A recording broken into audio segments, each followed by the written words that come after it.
నమస్కారం TCN news కి స్వాగతం ముందుగా ముఖ్యాంశాలు డాక్టర్ బిఆర్ అంబేద్కర్ స్ఫూర్తితోనే రాజకీయాల్లోకి వచ్చా పాలకులలో ప్రకటించిన రాష్ట్ర మంత్రి డాక్టర్ నిమ్మల న్యాయస్థానం ఆదేశాల మేరకే రాశి కాలువగట్టుపై తొలగించనున్న ఆక్రమణలు ఉండి నియోజకవర్గంలో స్పష్టం చేసిన assembly deputy speaker Kanumuri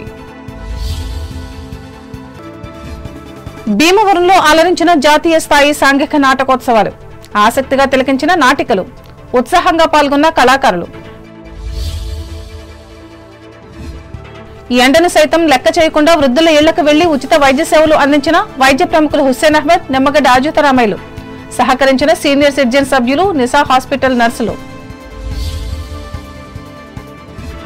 Tanuku మండలం వేల్పూరు గ్రామంలో 110 మంది నిరుపేద వృద్ధ మహిళలకు చీరలను పంపిణీ చేసిన సీనియర్ సిటిజన్స్ వెల్ఫేర్ అసోసియేషన్ దాత సత్యరాజుకు అభినందనలు తాడేపల్లిగూడెం మండలం నీలాద్రిపురం గ్రామంలో ప్రారంభమైన వెంకన్న ప్రతిష్టాపన మహాకుంభాభిషేక మహోత్సవం ఆకర్షణగా నిలిచిన సాంస్కృతిక కార్యక్రమాలు ఉండ్రాజవరం మండల మానవతా సంస్థ అధ్యక్షునిగా ఉప్పలపాటి ఎన్నిక పాలంగిలో దాతలను సన్మానించిన నాయకులు ఉపాధి కోర్సుల వల్ల పెరగనున్న ఉద్యోగ అవకాశాలు రావులపాలెం మండలం గోపాల్పురంలో పేర్కొన్న రాష్ట్ర మంత్రి వాసంశెట్టి పాల్గొన్న కొత్తపేట ఎమ్మెల్యే బండారు సముద్రపు నాచు సాగు వల్ల పర్యావరణానికి మేలు మామిడికుదురు మండలంలో సూచించిన అంబేద్కర్ కోనసీమ జిల్లా కలెక్టర్ మహేష్ కుమార్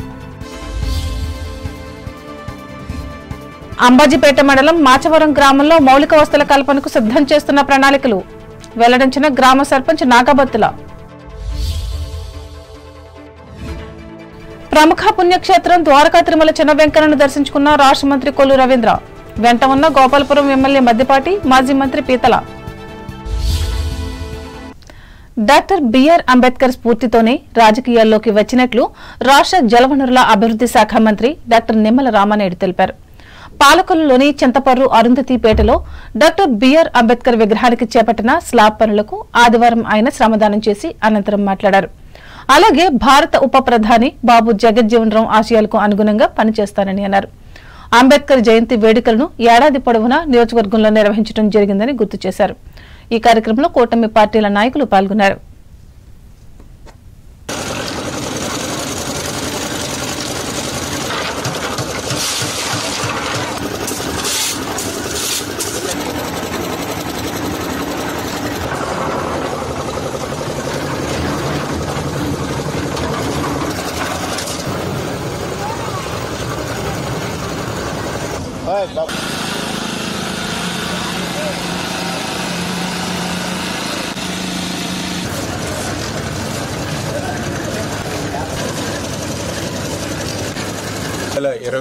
లో మూడవసారి శాసనసభ్యులుగా గెలిచిన తర్వాత మంత్రివర్గంలో ఇరిగేషన్ శాఖ మంత్రిగా బాధ్యతలు స్వీకరించిన తర్వాత మొట్టమొదటిసారిగా మన పాలకొల్లు నియోజకవర్గంలో నేను మొదలుపెట్టినటువంటి పని ఆర్యపేటలో డాక్టర్ బిఆర్ అంబేద్కర్ గారు బాబు జగజ్జీవన్ రామ్ గారి విగ్రహాలకు సంబంధించి పైకప్పు నిర్మాణం ఆ స్ఫూర్తితోటే నా పాలకుల్లో నియోజకవర్గంలో ఉన్నటువంటి మహనీయులు డాక్టర్ బిఆర్ అంబేద్కర్ ప్రపంచ మేధావి భారత జాతి ముద్దు బిడ్డ డాక్టర్ బాబు జగజ్జీవన్ రామ్ ఆ రోజున్నటువంటి రాజకీయాలు తప్ప లేకపోతే ఆయన ప్రధానమంత్రి పదవిని అధిష్ఠించేటువంటి మహోన్నతుడు అటువంటి మహనీయుల విగ్రహాలు ఎండకి వానకి మరి తడుస్తూ ఎండుతూ ఉండకూడదు అనేటువంటి ఉద్దేశంతో నా నియోజకవర్గంలో ఉన్నటువంటి అంబేద్కర్ బాబు జగజ్జీవన్ విగ్రహాలన్నిటికీ కూడా ఆ పైకప్పుని మరి ఏదైతే నిర్మాణం చేయాలనేటువంటి ఆలోచనే కాకుండా అందులో అవకాశం ఉన్నంత వరకు కూడా నేను కూడా శ్రమదానం చేసి ఆ మహనీయుల స్ఫూర్తితో నేను కూడా పనిచేయాలి అనేటువంటి ఆలోచనతోటే మరి ఏదైతే మొన్ననే వారం రోజుల క్రితం చింతపూర్ గ్రామంలో మరి ఆ రోజు ఈ యొక్క అంబేద్కర్ గారి విగ్రహానికి సంబంధించినటువంటి మరి యొక్క స్లాబ్ నిర్మాణ పనులు ప్రారంభించి ఈ రోజు ఆ స్లాబ్ నిమిత్తం కూడా ఇవాళ వర్క్ చేయడం జరిగింది మరి త్వరలోని ఇంకా ఏదైతే ఈ యొక్క అంబేద్కర్ బాబు జగజ్జీవన్ రామ్ గారి విగ్రహాలు ఏవైతే ఉన్నాయో వాటన్నిటి నిర్మాణాలు కూడా 1 by 1 ఒక్కొక్కటి కూడా చేపట్టి ఈ యొక్క ఆ మహనీయుల యొక్క రుణం తీర్చుకునేటువంటి విధంగా పనిచేస్తానని చెప్పి మీద నియోజకవర్గంలోని రాశి కాలువగట్టుపై ఆక్రమణలను న్యాయస్థానం ఇచ్చే ఆదేశాల మేరకు తొలగించనున్నట్లు డిప్యూటీ స్పీకర్ కనుమూరి రఘురామకృష్ణరాజు తెలిపారు ఉండి నియోజకవర్గం పరిధిలోని పేదామిరం గ్రామంలో ఆదివారం ఏర్పాటు చేసిన విలేకరుల సమావేశంలో ఆయన పాల్గొని మాట్లాడారు. ఈ తొలగింపులో ఇల్లు పోగొట్టుకున్న ప్రతి ఒక్కరికి పునరావాసం కల్పిస్తామని హామీ ఇచ్చారు. అలాగే వారి గృహ నిర్మాణానికి ప్రభుత్వ పరంగా సహాయ సహకారాలు అందిస్తామని అన్నారు. పాలకోడేరు గ్రామంలో రాజు కాలవ ఆక్రమణల వలన అక్కడ కోడవెల్లి అనే గ్రామంలో వాళ్ళు వాటర్ శాంపుల్స్ అన్నీ తీసుకుని వచ్చి వాళ్ళు చూపెట్టిన శాంపుల్స్ కరెక్టా కాదా అని నేను కూడా ప్రత్యేకంగా వేరే మనుషుల్ని పంపి వాళ్ళ చెరువులోకి వెళ్ళే వాళ్ళ మంచినీటి చెరువులోకి ఈ కాలువ ద్వారా వెళ్ళే నీళ్ళని పరీక్షిస్తే అతి దారుణంగా ఆ వాటర్ క్వాలిటీ ఎనాలిసిస్ అనేది వచ్చింది. సుమారు 150 గృహాలు వాళ్ళ విసర్జనలన్నీ మరి ఆ కెనాల్లో కలుస్తున్నాయి. అటువంటి మంచినీటి కాలువల మీద వీటి మీద ఆక్రమణలు ఉండడానికి వీల్లేదు అని చెప్పి కోర్టు అనుమతి తీసుకున్న తరువాత వాటిని తీసివేయటం జరిగింది. డెఫినెట్గా మళ్ళీ మిగిలిన గృహాల తొలగింపు కూడా న్యాయబద్ధంగా జరుగుతుంది. ఇంకా చాలా చోట్ల ఆక్రమణలు ఉన్నాయి. ఆక్రమణలు ఉన్న ప్రతి దగ్గర నేను ఆల్టర్నేటివ్ సైట్ ఇస్తాను. ప్రభుత్వం తరఫున వాళ్ళకి లోన్ శాంక్షన్ అవుతుంది. వాళ్ళ లేఅవుట్ అభివృద్ధి చేస్తారు. పశ్చిమ గోదావరి జిల్లా కేంద్రం భీమవరంలో జరుగుతున్న చైతన్య భారతి సంగీత నృత్య నాటక పరిషత్ 18వ అష్టాదశ జాతీయ స్థాయి సాంఘిక నాటకోత్సవాల్లో భాగంగా చివరి రోజు ఆదివారం 2 నాటికలు ప్రదర్శించారు. ఆలపాటి తులసి వెంకటరమణ, భోగిరెడ్డి హనుమాన్, ఈ పరిషత్ అధ్యక్షులు రాయప్రోలు భగవాన్ జ్యోతి వెలిగించి కార్యక్రమాన్ని ప్రారంభించారు. మొదటిగా తాడేపల్లి అరవింద్ ఆర్ట్స్ ఆధ్వర్యంలో విడాకులు కావాలి నాటిక ప్రదర్శించారు. వల్లూరి శివప్రసాద్ రచించగా గంగోత్రి సాయి దర్శకత్వం నిర్వహించారు. నమ్మిన సిద్ధాంతానికి కట్టుబడి జీవనం సాగించాలంటే దృఢమైన నిర్ణయాలు తీసుకోవాలని ఈ నాటిక ద్వారా చెప్పారు. అనంతరం కొలకలూరి శ్రీ సాయి ఆర్ట్స్ ఆధ్వర్యంలో జనరల్ భోగిలు నాటికను ప్రదర్శించారు. పిటి మాధవ్ రచించగా గోపరాజు విజయ్ దర్శకత్వం వహించారు. ప్రస్తుతం రైళ్లలో జనరల్ భోగిలో ప్రయాణికులు పడుతున్న కష్టాలను కళాకారులు కళ్లకు కట్టినట్లు చూపించారు.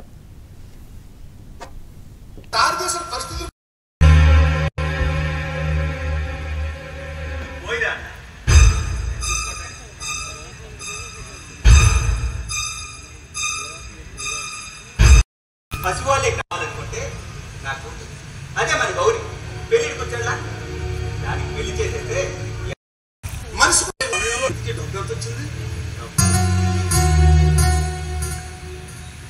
బస్తాకి 900 చొప్పున 100 బస్తాలకి 50,000 వచ్చాయా? డబ్బు వచ్చింది కదా. ఎంత డబ్బు వచ్చినా ఈ రోజుల్లో ఖర్చులకే చాలలేదన్నా. నిజమే. Tanuku senior citizens welfare association, Nisha ఫౌండేషన్ల సంయుక్త ఆధ్వర్యంలో ప్రతి ఆదివారం నిర్వహించే ఉచిత వైద్య సేవలను ఈ వారం కూడా కొనసాగించారు. ఇందులో భాగంగా ఇంటికే పరిమితమైన అనారోగ్య వృద్ధుల వద్దకు ప్రముఖ నేత్ర వైద్య నిపుణులు హుస్సేన్ అహ్మద్, మరో ప్రముఖ ఆర్థోపెడిక్ వైద్య నిపుణులు నిమ్మగడ్డ అచ్యుతరామయ్యలు వెళ్లి వైద్య సేవలు అందించారు. పట్టణ పరిధిలోని వివిధ ప్రాంతాలకు చెందిన 7గురిని పరీక్షించి సూచనలు, సలహాలు ఇచ్చారు. ఇందులో అవసరమైన వారికి సంఘ సభ్యులు కరటూరి సత్యనారాయణ ఆర్థిక సహకారంతో ఉచితంగా మందులను అందజేశారు. తీవ్రంగా ఉన్న ఎండను సైతం లెక్క చేయకుండా పెద్ద వయసు వారి కోసం అదే వయసు కలిగిన ఈ 2 వైద్యులు సేవలు అందించడం అభినందనీయం. ఈ అరుదైన ఆదర్శ సేవా కార్యక్రమానికి సంఘ కోశాధికారి అజ్జి భాస్కరరావు, గిరిజాల నాగేశ్వరరావు, నర్సింగ్ సిబ్బంది సహకరించారు. ఇదిలో ఉండగా ఈ ఉచిత వైద్య సేవలు కోరుకునేవారు స్వయంగా గాని 9985343530 లేదా 9059290717 సెల్ నంబర్లకు ఒకరోజు ముందు తెలియజేయాలని సంస్థ అధ్యక్షులు కోరారు. తణుకు మండలం వేల్పూర్ గ్రామ సీనియర్ సిటిజన్స్ వెల్ఫేర్ అసోసియేషన్ ఆధ్వర్యంలో ఆదివారం జరిగిన సభలో వివిధ సేవా కార్యక్రమాలు నిర్వహించి ఆదర్శంగా నిలిచారు. ఇందులో భాగంగా యూనియన్ కోశాధికారి ముత్యాల సత్యరాజు కుమారుడు అజయ్ జన్మదినం సందర్భంగా 110 మంది నిరుపేద వృద్ధ మహిళలకు చీరలను పంపిణీ చేశారు. ఈ సందర్భంగా జరిగిన సభలో సంఘ జిల్లా అధ్యక్షులు అడ్డాల సత్యనారాయణ మాట్లాడుతూ గత 2 ఏళ్లుగా వేల్పూర్ శాఖ విశిష్ట సేవా కార్యక్రమాలు నిర్వహిస్తూ ఎన్నో ప్రాంతాలకు ఆదర్శంగా నిలిచినట్లు చెప్పారు. మన దేశంలోనే కాకుండా ఇతర దేశాలలో సైతం యువకుల కన్నా వయసు పైబడిన వారి శాతమే అధికంగా ఉన్నట్లు ఆయన తెలిపారు. ఈ నేపథ్యంలో సీనియర్ సిటిజన్ సమస్యలు కూడా పెరుగుతూ వస్తున్నాయని వివరించారు. అందుకే వీరి కోసం సంఘాలు అవసరమయ్యాయని అడ్డాల సత్యనారాయణ తెలిపారు.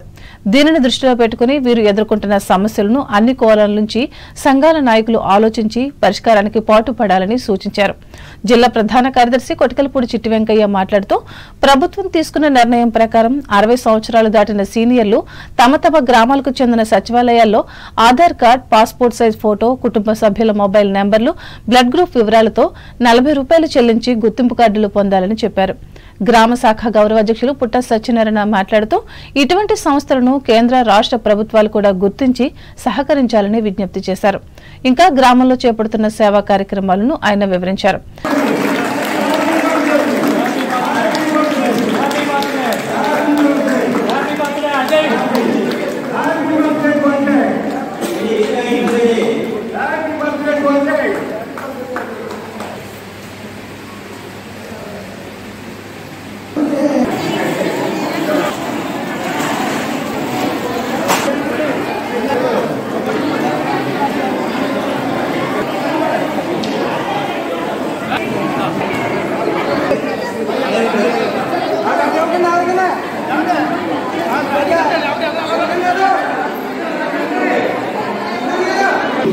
ఈ రోజు 2 సంవత్సరాలు పూర్తయింది.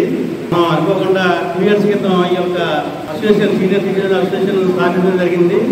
వయసు 60 సంవత్సరాలు దాటిన సీనియర్స్కి సేవ చేసే ఉద్దేశంతో ఇలాగే ముందు ఈ కార్యక్రమం కూడా మిగిలిన శాఖల కంటే అత్యున్నతంగా, అంటే ప్రథమ ప్లేస్లోకి తీసుకెళ్లే బాధ్యత అందరి మీద తీసుకున్నాం. అజయ్ మన భక్తులుగా ఉద్దేశం తెలియజేస్తున్నాం. తల్లిదండ్రులు కూడా మనసు కూడా చాలా మంచిదే. ఆనందం ఎప్పుడు వస్తుందంటే పరులకు సేవ చేసినప్పుడే. అది డబ్బుతో కాదండి, డబ్బు ఇవ్వచ్చు, టైం ఇవ్వచ్చు, వస్తువులు ఇవ్వచ్చు. మనం ఎవరిని ఇబ్బంది పెట్టక్కర్లేదండి. ఎవరికి వచ్చిన విధంగా వారు సాయం చేసి మళ్ళీ ఇంకో 2 నెలలకి కార్యక్రమాలు ఇంకొక రకంగా పెట్టచ్చు. ఈ రోజు యువత ఎంతో మంది నిర్ణయంగా ఉన్నారు. నిజంగా యాక్టివ్గా ఉండేదంతా కూడా సీనియర్సే. సీనియర్స్ యొక్క బాధ్యత యువతను మంచి మార్గంలో, సన్మార్గంలో తీసుకురావాల్సిన బాధ్యత మా యొక్క సీనియర్ సిటిజన్ అసోసియేషన్ ఉంది. సంఘ అధ్యక్షులు ఇంటి వెంకట కృష్ణమోహన్ రావు అధ్యక్షతన జరిగిన ఈ సేవా కార్యక్రమంలో జిల్లా ఉపాధ్యక్షులు అల్లూరి కరుణాకర్ చౌదరి, ఈదర ప్రసాదరావు, జిల్లా ప్రధాన కార్యదర్శి కొట్కుల్పూడి సత్యనారాయణలు పాల్గొన్నారు. సాంకేతిక పరికరాలలో వస్తువులను తిప్పుతూ వాటిని కత్తిరించి ఒక రూపంగా తయారు చేయడానికి ఉపయోగించే lathe and welding design works ను చేసేవారి సంక్షేమం కోసం పనిచేస్తున్న అసోసియేషన్ సమావేశాన్ని తణుకులో ఆదివారం నిర్వహించి సమస్యలను చర్చించుకున్నారు. ఈ సందర్భంగా సంఘ అధ్యక్షులు మండూరి సురేష్ మాట్లాడుతూ ఒక రకమైన సాంకేతిక సమస్యలను పరిష్కరించాలని కృషి చేస్తున్న తమ ప్రభుత్వ సంక్షేమ పథకాలు అందేలా చర్యలు తీసుకోవాలని అధికారులకు విజ్ఞప్తి చేశారు.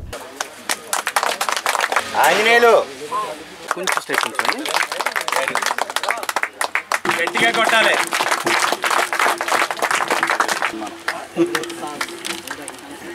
మనకున్న ముఖ్య సమస్య స్థలాలు.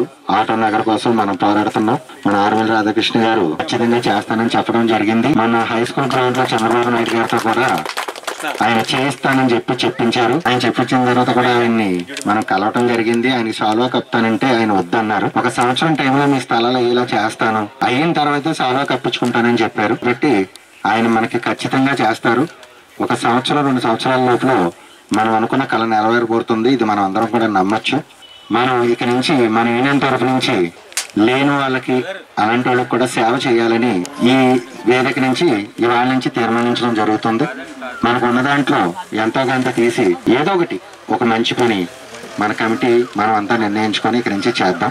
అలా పనులు తగ్గిన వాళ్ళకి మనం కూడా అందరం కూర్చొని చేయూతనిచ్చే కార్యక్రమం చేద్దాం. పట్టణంలోని కొండాలమ్మ పొంత రోడ్డులో జరిగిన ఈ సమావేశంలో సంఘ గౌరవాధ్యక్షులు కండిత శ్రీను, కార్యదర్శి కొడిపొడి రామచంద్రరావు, సంయుక్త కార్యదర్శులు కాగితాల శ్రీనివాస్, పిట్టా సేవలు పాల్గొన్నారు.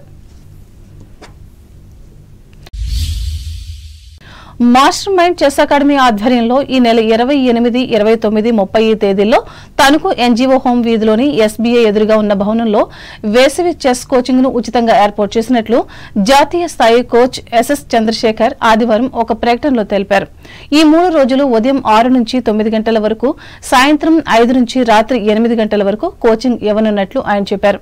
మే 28వ తేదీన నర్సాపురంలో జరగనున్న టోర్నమెంట్ లో పాల్గొనేందుకు వీలుగా చెస్ క్రీడాకారులను తయారు చేసేందుకు చేసేందుకు ప్రయత్నిస్తున్నట్లు ఆయన వివరించారు. ఆసక్తి గల యువత ఈ అవకాశాన్ని వినియోగించుకోవాలని చంద్రశేఖర్ విజ్ఞప్తి చేశారు. ఇప్పుడు ప్రకటనలు.